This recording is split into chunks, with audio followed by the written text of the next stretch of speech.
আজকের আমি যাচ্ছি কলকাতায় মাছ কেনার জন্য, যেখানে আমার ইচ্ছা মতন আমি মাছ কিনতে পারবো। যেখানে আমার বাংলাদেশে মাছ কিনতে গেলে পুরো একটাই নিতে হয়, আর এখানে নাকি আমার ইচ্ছা মতন আমি মাছ কেটে নিতে পারবো। আমার যে অংশ পছন্দ আমি ওই অংশটাই কিনতে পারবো। আর তার জন্য আমি এই মাছের দোকানটায় আসলাম এবং এসে দেখতে লাগলাম তারা কিভাবে মাছ বিক্রি করেন এবং মাছ কাটাকাটি করতেছিলেন। তো আমার এখন উদ্দেশ্য হলো আমার মাছ কেনা, তো তাদের সাথে কথা বলতে হবে মাছ কেনার জন্য। তো আমি দোকানিকে খুঁজতেছিলাম, কিন্তু দোকানিকে পাচ্ছিলাম না।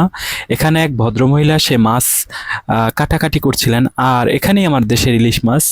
আমি দেশের ইলিশ মাছটার দাম তাদের কাছে জিজ্ঞাসা করব, দেখি তারা কত বলে। ইলিশের কেজি কত করে? 2000। এ মাছের কিলো কত? মাথা খাস, মাথা ছাড়া 350 টাকা। তো আমি যদি মাছের মাথা দিয়ে নিতাম তাহলে দামটা একটু বেশি লাগতো, আর আমি মাছের মাথা ছাড়া নিব তাই দামটা একটু কম লাগবে। তো এখন কথা হলো যে আমি কোন টুকরো মাছ নিব। এখানে 3 টুকরো মাছ আছে, আমি যে টুকরো নিই সেই অনুযায়ী আমি এখানে টাকা দিতে পারবো। তো দোকানদার আমাকে তার পছন্দ মতন 1 টুকরো আমাকে মাছ দিল এবং সে মিটারের দিকে তাকালো, তাকিয়ে দেখলো, সে তার যতটুক দাম হয় সে বলল।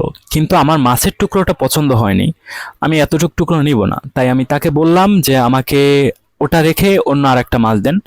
তো ভদ্রলোক আমাকে ওটা রেখে আরেক টুকরো মাছ দিল, বলল যে আপনি এই 2 টুকরো নিয়ে নেন। যেখানে আমার দেশে আমি এই পুরো একটা মাছই কিনে নিতাম, সেখানে আমি এই 2 টুকরো 1 টুকরো এগুলো আমার কাছে ভালো লাগে না, তারপর আমার নিতে হবে। তো তাই আমি লেসের দিকটাই নিয়ে নিলাম। পরে উনি মাছটা কাটার জন্য ব্যস্ত হয়ে গেলেন এবং মাছটাকে কেটে কুটে ফুল রেডি করে দিবে, তারপর আমি রান্না করতে পারবো। পরে ওনাকে বলছিলাম যে ইলিশ মাছের দাম কত, উনি আমাকে বলল যে এই মাছের দাম 2000 টাকা। পরে আমি তাকিয়ে দেখলাম মাছটা ততটা বড় না, কিন্তু এই মাছের দাম 2000 টাকা। তো আমার দেশি মাছ তারা খুব আদরে এবং খুব আনন্দের সহিত তারা বিক্রি করে এবং খেয়ে থাকেন। তো আমার অতটা ইন্টারেস্ট নাই এই মাছের প্রতি, আমি অনেক এখানে বসে আমার খাওয়ার কোনো ইচ্ছা নাই। তাই আমি এই কাতলা মাছ নিয়ে আমি এখান থেকে বিদায় নিব। আর এই হলো কলকাতার বাজারের এই ধরনের একটা দৃশ্য যেটা আপনাদেরকে আমি দেখালাম।